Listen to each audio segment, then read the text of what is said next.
اللہ کے نام سے شروع جو نہایت مہربان اور رحم والا ہے۔ السلام علیکم ناظرین، زندگی جتنی دلکش اور حسین نظر آتی ہے، اس سے بڑھ کر یہ ایک چیلنج بھی ہے۔ کامیاب رہتے ہیں وہ لوگ جو اس چیلنج کو قبول کرتے ہیں، بھرپور جدوجہد اور محنت کے پیشے سے قسمت کی لکیریں تراشتے ہیں۔ ایسے لوگ کامیابی کا سورج بن کر تاریخ کے ماتھے پر چمکتے ہیں اور قوم ان پر فخر کرتی ہے۔ ایسی ہی ایک شخصیت ممتاز صحافی، شاعر اور دانشور اسلم سعیدی ہیں۔ ان کی شخصیت اور افکار میں فاصلہ اور فرق نہیں ہے۔ اسلم سعیدی کی شخصیت کے کئی پہلو ہیں۔ ان دنوں بھی ایک بڑے میڈیا ہاؤس سے منسلک ہیں۔ ملک اور ملک سے باہر ان کے فکری رجحانات کو پسند کرنے والے لوگ موجود ہیں۔ وہ لیفٹ اور رائٹ نہیں، لیفٹ اور رانگ کے فرق پر یقین رکھتے ہیں۔ ان کی کامیاب زندگی مسلسل محنت اور بھرپور جدوجہد سے عبارت ہے۔ آج کے پروگرام میں اسلم سعیدی ہمارے مہمان ہیں۔ آئیے ان کی زندگی، نظریات اور جدوجہد کے حوالے سے ان سے بات کرتے ہیں۔ جی السلام علیکم سعید صاحب، کیسے ہیں آپ؟ میں ٹھیک ہوں۔ اپنے اور اپنے خاندان کے پس منظر کے بارے میں ہمیں کچھ بتائیں۔ جی بالکل، ہمارے آباء و اجداد کا تعلق مشرقی پنجاب کے ضلع فیروز پور سے ہے، اور اس طرح آپ کہہ سکتے ہیں کہ آپ فیروز پوری ہیں۔ قیام پاکستان کے بعد جو ہمارے خاندان کے لوگ تھے وہ ہجرت کر کے ایک نئے وطن میں، نئے پاکستان میں، جس پر آج بھی ہمیں فخر ہے، وہ ضلع بہاول نگر جو کہ پاک بھارت سرحد کے قریب ایریا تھا، وہاں آ کے انہوں نے کچھ دیر قیام کیا، کچھ دن قیام کیا، اور اس کے بعد پھر ہمارے خاندان کے لوگ جو ہے وہ خانے وال میں، جو جنوبی پنجاب کا معروف شہر ہے، خانے وال میں وہ آئے، اور پھر ہم خانے وال میں آباد ہو گئے۔ تو ہمارے جو خاندان شروع سے ہی ایک علمی، ادبی اور روحانی ماحول رہا خاندان کا۔ ہمارے خاندان میں ایک ہمارے بزرگ مولانا پیر محمد ایوب الرحمن حامدی، وہ دہلی اور رامپور میں تعلیم حاصل کرتے رہے، اور انہوں نے روحانیت اور تصوف میں بڑا مقام حاصل کیا۔ اور اس طرح میرے بڑے بھائی جو علامہ محمد ظفر اللہ سعیدی جن کا نام ہے، وہ بھی ایک علمی شخصیت ہیں، اور ان کے اپنے احباب میں، اپنے حلقوں میں جو ہے وہ بڑا ان کا چرچا ہے۔ تو اس طرح سے یہ چیزیں اور یہ علم، ادب، صحافت اور یہ لکھنے پڑھنے کا جو رجحان تھا، یہ مجھے ورثے میں ملا۔ بطور طالب علم لیڈر بھی رہے ہیں، اس حوالے سے کچھ یاد ہے؟ جی بالکل، زمانہ طالب علمی میں ہم کافی متحرک رہے، اور یہ دراصل طلبہ تحریکوں کا دور تھا، اور بڑا مزاحمتی دور تھا، اور اس دور میں طلبہ تحریکیں عروج پر تھیں۔ تو میں نے اپنے نظریاتی رجحان کے مطابق اس وقت کی سب سے فعال طلبہ تحریک انجمن طلبہ اسلام میں شمولیت اختیار کی، اور میں اس میں جو ہے وہ مختلف میں نے عہدوں پہ کام کیا، اور بڑی بھرپور تحریک چلائی۔ ان دنوں میں لیبیا کے دارالحکومت طرابلس پہ امریکی جہازوں نے بمباری کی، اور اس کے خلاف ہم نے ایک بھرپور تحریک چلائی پورے ملک میں۔ اس طریقے سے جتنی بھی قومی تحریکیں تھیں، ہم اس میں بڑے ہراول دستے میں رہے، اور طلبہ یونینز میں ہمارا کردار ہے، اور اس طریقے سے ہم نے قید و بند کی صحبتیں بھی برداشت کیں، اور یہ ہے کہ اس وطن، اس ملک اور اس کے نوجوانوں کے بہتر مستقبل کے لیے ایک بھرپور جدوجہد کی، اور ہم جیل کی سلاخوں کے پیچھے بھی رہے، اور ہم نے یہ کوشش کی کہ ہم ایک ایسا شعور دیں نوجوان دوستوں کو اور پاکستان کے مستقبل کو کہ جس سے جو ہے ہمارا مستقبل روشن ہو۔ شاعری کی طرف رجحان کیسے ہوا؟ ہمارے خاندان میں جیسا میں نے بتایا کہ علم، ادب کا شروع سے ہی اپنا رجحان تھا، تو ہمارے ایک چچا جن کا نام مولانا فتح محمد حامدی ہے، وہ ماہر تعلیم ہے، اور ان کے جو تعلقات تھے یا ان سے جو مراسم تھے وہ اس وقت کے معروف شعراء کرام کے ساتھ بھی تھے. ان میں ایک بڑا نام رام ریاض تھے. رام ریاض ان کے پاس آتے جاتے تھے، اور اس طرح جو انکل ہیں وہ اچھی اچھی شاعری کی اور ادب کی اور کتابیں جو ہے ان کے پاس آتی تھیں، رسائل آتے تھے، فنون جو احمد ندیم قاسمی صاحب شائع کرتے تھے، اور آنکھ ڈاکٹر وزیر آغا اپنا شائع کرتے تھے.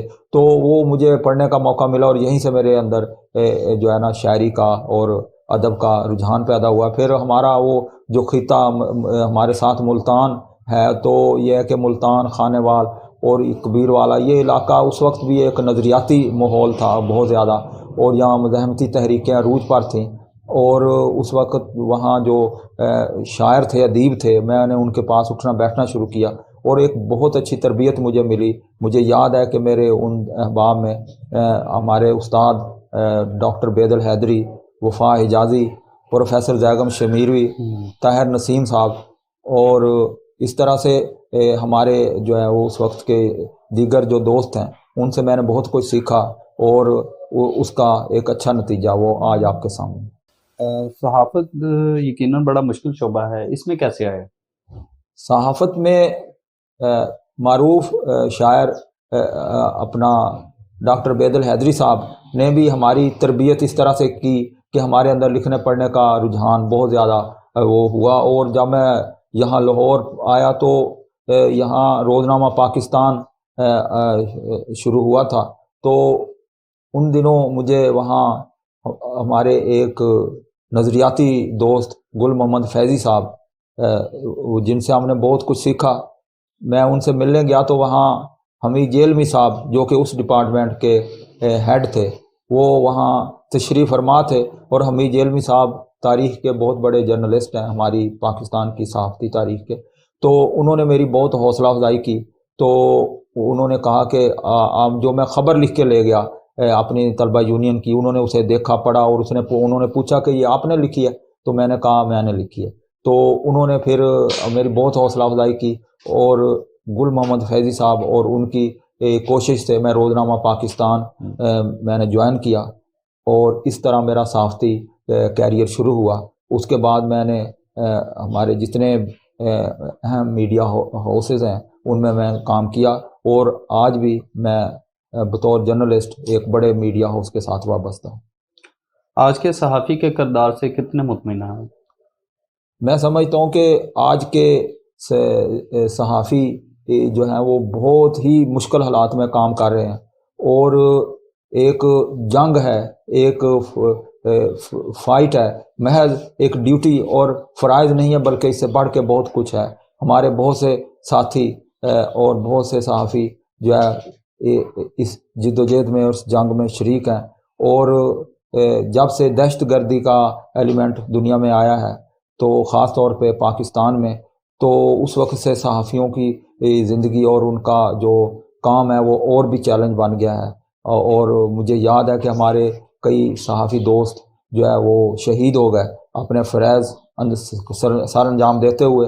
اور یہ ہے کہ صحافی اور صحافت کا جو کردار ہے وہ موجودہ معاشرے میں وہ اطمینان بخش ہے. اور میں سمجھتا ہوں کہ اگر آج صحافی نہ ہوتا تو اس ملک میں جتنا جبر ہے اور جتنی ناانصافی ہے اور جتنی حق تلفی ہے یہ کہیں زیادہ ہوتی. آپ کے پسندیدہ صحافی کون اور کیوں؟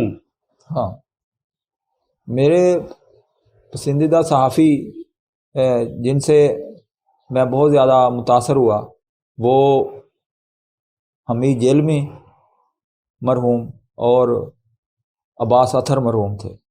یہ ایسے صحافی تھے، اور ان کے ساتھ جناب مجید نظامی صاحب، ان سے میری ملاقاتیں رہیں، اور میں نے ان کو بہت قریب سے دیکھا. اور میں یہ سمجھتا ہوں کہ یہ لوگ آج کے نوجوان صحافیوں کے لیے رول ماڈل تھے. یہ ان کے جو نظریات تھے، یہ اپنے نظریات پہ آخری دم تک وہ قائم رہے، اور انہوں نے بھرپور جدوجہد کی. جو بچے اس شعبہ صحافت میں آنا چاہتے ہیں ان کے لیے آپ کیا پیغام دینا چاہیں گے؟ جو نوجوان آج 21ویں صدی کی صحافت میں آنا چاہتے ہیں انہیں ذہنی طور پر اس کے جو چیلنجز ہیں ان کو بھی ذہن میں رکھنا ہوگا۔ یہ ایک بہت بڑی جنگ ہے جو کہ ظلم کے خلاف ہے، اور خاص طور پہ پاکستان میں جیسے لینڈ مافیا ہے جس کے سامنے حکمران اور عدالتیں بھی بے بس ہیں، اور اس لینڈ مافیا کا مقابلہ کرنے کے لیے اور اس طریقے سے اس ملک میں جو ہے وہ دوسرے مسائل کا مقابلہ کرنے کے لیے ایک سخت محنت کی ضرورت ہے۔ نوجوان صحافیوں کو میں یہ پیغام دوں گا کہ وہ محنت کریں، دن رات محنت کریں اور محنت سے ہی اپنا مقام بنائیں۔ یہی میرا ان کے لیے میسیج ہے۔ صحافی کی زندگی خطرات سے بری پڑی ہے، حکومت کو کیا کرنا چاہیے اس حوالے سے؟ یقیناً یہ آپ نے بہت اچھا سوال کیا۔ میں سمجھتا ہوں کہ حکومت کا یہ فرض ہے کہ وہ صحافیوں کو ہر ممکن سہولتیں فراہم کرے، خاص طور پہ ان کی پروٹیکشن کا معاملہ ہے، ان کی فیملیز کے پروٹیکشن کا معاملہ ہے۔ تو یہ ہے کہ یہ خوشائن بات ہے کہ جب چودھری پرویز الہی وزیر اعلیٰ تھے تو صحافیوں کو یہاں لاہور میں اپنا سر چھپانے کے لیے، اپنی چھت مہیا کرنے کے لیے پلاٹ دیے گئے اور ایک صحافی کالونی آباد کی گئی، جس میں آج بھی جو ہے وہ صحافی جو ہے اپنا وہ گھر بنا کر مقیم ہے۔ اور اس میں یہ ہوا کہ ہمارے کچھ دوست اور صحافی جو لاہور میں ہیں ان کو وہ پلاٹ حاصل نہ کر سکے، اور بعد میں وہ اس معیار پر پورا اترے کہ جس معیار پہ انہیں پلاٹ ملنے چاہیے تھے۔ تو میں یہ کہوں گا کہ ہماری حکومت، جو موجودہ حکومت ہے، یہ دعوے بہت کرتی ہے اور اس نے کچھ ایسے کام کیے بھی ہیں جو کہ قابل تعریف ہیں، لیکن میں چاہوں گا کہ موجودہ حکومت خاص طور پہ وزیر اعلیٰ جو عثمان بزدار ہیں وہ خصوصی توجہ دیں، اور جو ہمارے صحافی دوست ہیں ان کے لیے جو ہے وہ ان کو پلاٹ فراہم کریں تاکہ جو صحافی اپنا گھر ابھی تک نہیں بنا سکے وہ بھی بنا سکے۔ کیا آپ نے جرنلسٹ یونین میں بھی حصہ لیا؟ جی میں نے پنجاب یونین آف جرنلسٹ میں حصہ لیا، اور ان کا الیکشن ہوا، اس میں جیتا، اور اس الیکشن میں جس سال میں الیکشن لڑا، اور اس یونین کا ویسے بھی میرے اندر چونکہ طلبہ یونین کی وجہ سے میرے اندر ایک تحریکی جذبہ موجود ہے، تو اس الیکشن میں صحافی دوستوں نے مجھے منتخب کیا اور میں پنجاب یونین آف جرنلسٹ میں الیکشن جیتا۔ میرے ساتھ اس سیشن میں جناب عارف حمید بھٹی صاحب اور رانا عظیم صاحب بھی کامیاب ہوئے، اور ہم نے جہاں تک ممکن ہوا صحافی دوستوں کی خدمت کی۔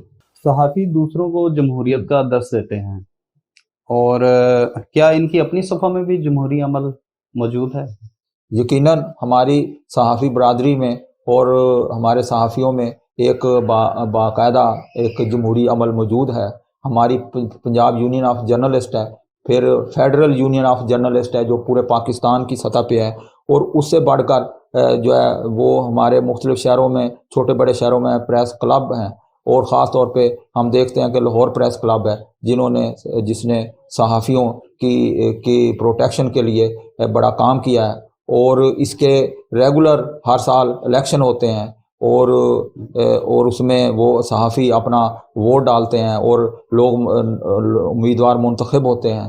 ہماری اس حوالے سے میں یہ کہوں گا کہ ہمارے موجودہ صدر، جو کہ اس سے پہلے بھی کئی دفعہ لاہور پریس کلب کے صدر منتخب ہوئے، جناب ارشد انصاری صاحب، انہوں نے صحافی کمیونٹی کے لیے بہت کام کیا ہے، اور اس سے پہلے بھی وہ جب جیتے ہیں اور انہوں نے کافی مسائل حل کیے، اور اب بھی اس جمہوری عمل میں صحافی برادری کو یقین ہے کہ وہ ان کے مزید مسائل حل کریں گے۔ سوشل میڈیا سے سوسائٹی کو کیا فائدہ ہوا ہے؟ سوشل میڈیا سے سوسائٹی کو نقصان بھی ہوا ہے، اور نقصان یہ ہوا ہے کہ لوگوں نے کتاب خریدنا چھوڑ دی ہے۔ میں چاہوں گا، بلکہ یہ کہوں گا کہ والدین اپنے بچوں کو وہ ہزاروں روپے کا موبائل خرید کر دینے کے بجائے، موبائل فون خرید کر دینے کے بجائے، والدین کو چاہیے کہ اپنے بچوں کو کتابیں خرید کر دیں. جو کتاب ہے اس کا تقدس آج بھی برقرار ہے.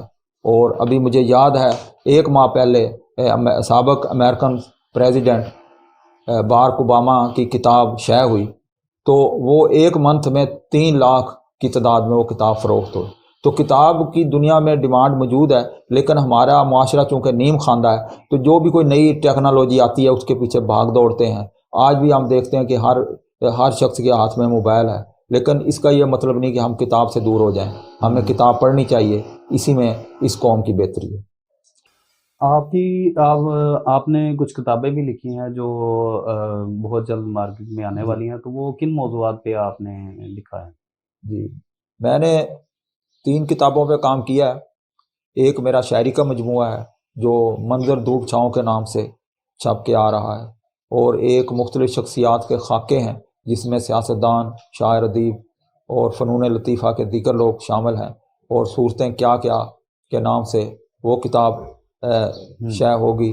اور اس کے علاوہ پاکستان کے ٹوٹتے بنتے سیاسی حالات پر بھی ایک کتاب میں لکھ رہا ہوں. آپ نے اپنی صحافتی زندگی میں بہت سے ادوار دیکھے ہیں، کوئی ایسا خاص واقعہ جو آپ کو یاد رہ گیا ہو؟ میری صحافتی زندگی میں نے بہت سے ایسے واقعات ہیں جو اپنی آنکھوں سے دیکھیں. میں نے مارشاء اللہ لگتے دیکھا، اور یہ ایک ایسا واقعہ تھا جس نے میرے ذہن پہ ایک ایسا خوف طاری کیا. میں چاہتا ہوں کہ ایسا خوف کسی کے ذہن پہ طاری نہ ہو. اس کے ساتھ ساتھ لاہور کے جو ہے اپنا ریگل چوک پہ جب FIA کے آفس کے باہر بم دھماکہ ہوا تو اس وقت بھی میں قریب تھا، اور میں آ کر وہاں جو منظر دیکھا وہ میری آنکھوں میں اور میرے دماغ میں آج تک وہ ایک فلم کی طرح چلتا ہے. اور میں یہ چاہتا ہوں کہ اس ملک میں سیاستدان اتنا اچھا کردار ادا کریں، سیاستدان اتنا جمہوری اور حب الوطنی کے ساتھ ایسا کردار ادا کریں، سیاستدان کرپشن نہ کریں، اور سیاستدان جمہوری اصولوں کے مطابق چلیں، تاکہ اس ملک میں بار بار مارشاء اللہ نہ لگے اور اس ملک میں دہشت گردی کا خاتمہ ہو. پرنٹ میڈیا کی اہمیت کسی بھی دور میں کم تو نہیں ہو سکتی، لیکن یہ جو موجودہ دور چل رہا ہے اس کے حوالے سے آپ اس وقت پرنٹ میڈیا کو کس جگہ پہ دیکھتے ہیں، یا آئندہ آنے والے وقتوں میں پرنٹ میڈیا کا کیا رول دیکھتے ہیں؟ میں یہ سمجھتا ہوں کہ الیکٹرانک میڈیا کی چکا چوند نے اور کچھ حکومتوں کی پالیسیوں کے باعث پرنٹ میڈیا اور پرنٹ میڈیا سے وابستہ لوگ مسائل کا شکار ہیں. لیکن ایک بات یاد رکھیں کہ جو لفظ، جو حرف لکھا ہوا ہے اور چھپا ہوا ہے، اس کی اہمیت اور اس کی افادیت بہت زیادہ ہے. اور مجھے ابھی یقین ہے کہ پرنٹ میڈیا کا دور ایک دفعہ پھر پورے عروج کے ساتھ ہمارے سامنے آئے گا. ہم جو آندھی اور طوفان دیکھ رہے ہیں، جو مختلف حوالوں سے آپ الیکٹرانک میڈیا دیکھ لیں یا دیگر جو ذرائع ابلاغ ہیں، سوشل میڈیا دیکھ لیں، جب یہ طوفان اور جب یہ گرد و غبار یہ بیٹھے گا تو باقی جو کچھ بچے گا وہ پرنٹ میڈیا ہوگا. پرنٹ میڈیا ہمیشہ زندہ رہے گا اور اس سے وابستہ لوگ بھی زندہ رہیں گے، کیونکہ اسی کی اصل اہمیت ہے. بطور قوم ہمیں اس وقت سب سے زیادہ ضرورت کس چیز کی ہے؟ میں یہ سمجھتا ہوں کہ بطور قوم اس وقت ہمیں سب سے زیادہ جس چیز کی ضرورت ہے وہ ایجوکیشن ہے، کیونکہ جہالت مسائل میں اضافہ ہی کرتی ہے، کسی مسئلے کا حل نہیں. خاص طور پہ میں یہ کہوں گا کہ کرونا کی وجہ سے جو سب سے بڑا نقصان ہوا ہے وہ تعلیم کا ہوا ہے. جب میں بند تعلیمی ادارے دیکھتا ہوں تو میرا کلیجہ منہ کو آتا ہے، مجھے بہت دکھ ہوتا ہے. پاکستان میں کرونا سے یا دنیا میں اتنا نقصان جو مالی طور پہ نقصان ہوا ہے وہ تو پھر بھی پورا ہو جائے گا، لیکن جو تعلیم کا نقصان ہوا ہے وہ شاید کبھی پورا نہ ہو. میں یہ کہوں گا کہ آپ بھی حکومتوں کو چاہیے کہ تعلیم کا بجٹ کم کرنے کی بجائے بڑھائیں، کیونکہ پاکستان تعلیم کے معاملے میں بہت پیچھے ہے. حکومتیں اپنی ذمہ داری پوری کریں. جتنی تیزی سے یہ قوم زیادہ تعلیم میں آگے آئے گی اسی قدر وہ دنیا میں چھا جائے گی، کیونکہ ہمارا ماضی بھی تعلیم ہی کی وجہ سے روشن تھا۔ میں بہت زیادہ اس بات کی تعریف کروں گا، خاص طور پہ نجی تعلیمی اداروں کی، کہ پرائیویٹ سیکٹر میں جو کالج یونیورسٹیاں جو بنی ہیں، جو بن رہی ہیں، وہ خوش آئند ہیں، اور اس سے ذرا تعلیم مہنگی تو ہوئی ہے لیکن تعلیم کا بول بالا ہو رہا ہے۔ گورنمنٹ کو اپنے سستی، معیاری اور یکساں نظام سلیبس کے ساتھ تعلیم کے فروغ کے لیے اقدامات کرنے چاہیے۔ جنگیں جاری ہیں، عالمی امن تباہ ہو رہا ہے، شاعر، صحافی اور ادیب کہاں گم ہیں؟ میں سمجھتا ہوں کہ ادیب اور شاعر موجود ہیں اور وہ بھرپور تخلیقی صلاحیتوں کے ساتھ اپنی شاعری کر رہے ہیں۔ ضرورت اس امر کی ہے کہ وہ ہمارے فنڈز جو کہ خزانے میں بھی پڑے رہ جاتے ہیں، وہ جو مختص ہیں اس شعبے کے لیے، تو شاعروں ادیبوں کی فلاح و بہبود کے لیے کام کیا جائے۔ ایسے شاعروں کو جو مزاحمتی ادب، جو ترقی پسندانہ ادب تخلیق کر رہے ہیں، ان کو سامنے لانا چاہیے اور ان کی بکس کو شائع کیا جائے تاکہ اس ملک میں دہشت گردی کا خاتمہ ہو۔ جب سے کتاب اور فنون لطیفہ کی سرگرمیاں کم ہوئی ہیں، اس وقت سے دھواں دھماکہ اور دہشت گردی کا ماحول پہلے سے بہت زیادہ ہو گیا۔ تو کتاب کلچر سے ٹوٹا ہوا رشتہ دوبارہ سے کیسے جوڑا جا سکتا ہے؟ کتاب کلچر سے ٹوٹا ہوا رشتہ بالکل جوڑا جا سکتا ہے۔ اس کے لیے ہم میں سے ہر شخص کو کردار ادا کرنا پڑے گا۔ حکومت کو اپنی جگہ اپنی ذمہ داری پوری کرنی پڑے گی، اور ہم سب مل کے اگر جب اس طرف توجہ دیں گے، ہر شخص جو ہے وہ کتاب کو ترجیح دے گا، تو میرا خیال ہے یہ مسئلہ حل ہو جائے گا۔ آپ کے پسندیدہ شاعر کون ہیں؟ میرے پسند کے شاعر ڈاکٹر بیدل الحیدری، فیض احمد فیض، احمد فراز اور لطیف ساحل اور عابد حسین عابد میرے پسندیدہ شاعر۔ ہمارے ناظرین کی دلچسپی کے لیے اپنا کوئی کلام جی آپ سنائیں۔ میں غزل پیش کرتا ہوں کہ گام در گام لیے باغ ارم آتے ہیں، گام در گام لیے باغ ارم آتے ہیں، دل وہ کعبہ ہے جہاں روز صنم آتے ہیں، دل وہ کعبہ ہے جہاں روز صنم آتے ہیں، سانحہ کتنا عجب ہے کہ در یار پہ لوگ، سانحہ کتنا عجب ہے کہ در یار پہ لوگ ہنستے جاتے ہیں تو بادیدہ نم آتے ہیں۔ اور شعر دیکھیں کہ پگڑیاں اپنی ہوں اور سر بھی ہوں اپنے جن کے، پگڑیاں اپنی ہوں اور سر بھی ہوں اپنے جن کے، ایسے انسان نظر شہر میں کم آتے ہیں۔ اور جادہ زیست کا یہ کون سا موڑ آیا ہے، جادہ زیست کا یہ کون سا موڑ آیا ہے، اب خوشی سامنے آتی ہے نہ غم آتے ہیں، اور اب ملاقات بھی ہوتی ہے تو رسمن اسلم، اب ملاقات بھی ہوتی ہے تو رسمن اسلم، اب تو رکھنے وہ محبت کا بھرم آتے ہیں۔ آپ ہمارے ناظرین کے لیے کوئی پیغام دینا چاہیں؟ پیغام یہ ہے کہ میرا پیغام ہے محبت ہے جہاں تک پہنچے۔ دوسرا میں یہ کہوں گا کہ ہماری جو طلبہ تحریک ہے انجمن طلبہ اسلام، اس کے بانی ہیں اور سابق وفاقی وزیر ہیں حاجی حنیف طیب، وہ کہا کرتے ہیں کہ استقامت کے ساتھ اپنے مشن سے مخلص ہو کر ڈٹ جائیں اور کامیابی یقینی ہے، کیونکہ کئی راستوں پہ چلنے والا کسی منزل پہ نہیں پہنچ سکتا۔ ہمیشہ اپنے راستے کا تعین کرنا چاہیے اور اس راستے پہ ہی چلنا چاہیے۔ اور میں یہ بھی کہوں گا کہ ہمارے دوست جو کہ برطانیہ میں مقیم ہیں، عبدالرزاق ساجد، جو انٹرنیشنل جو فلائی ٹرسٹ ہے، المصطفیٰ ویلفیئر ٹرسٹ انٹرنیشنل، اس کے چیئرمین ہیں، ان کی جو لائف ہے اور جو ان کا طرز عمل ہے اور جو ان کی جد و جہد ہے، اس کو بھی ہماری یوتھ کو مشعل راہ بنانا چاہیے تاکہ ہمارے اندر دکھی انسانیت کی خدمت کا جذبہ پیدا ہو۔ بہت شکریہ سیدی صاحب، آپ نے ہمیں اتنا وقت دیا، اپنے قیمتی وقت میں سے نکال کے ہمارے لیے وقت نکالا آپ نے۔ جی ناظرین، اسلم سیدی صاحب ہمارے بہت ہی سینئر صحافی ہیں، یقیناً آج ہمارے شعبہ صحافت میں ایک استاد کا درجہ رکھتے ہیں، اور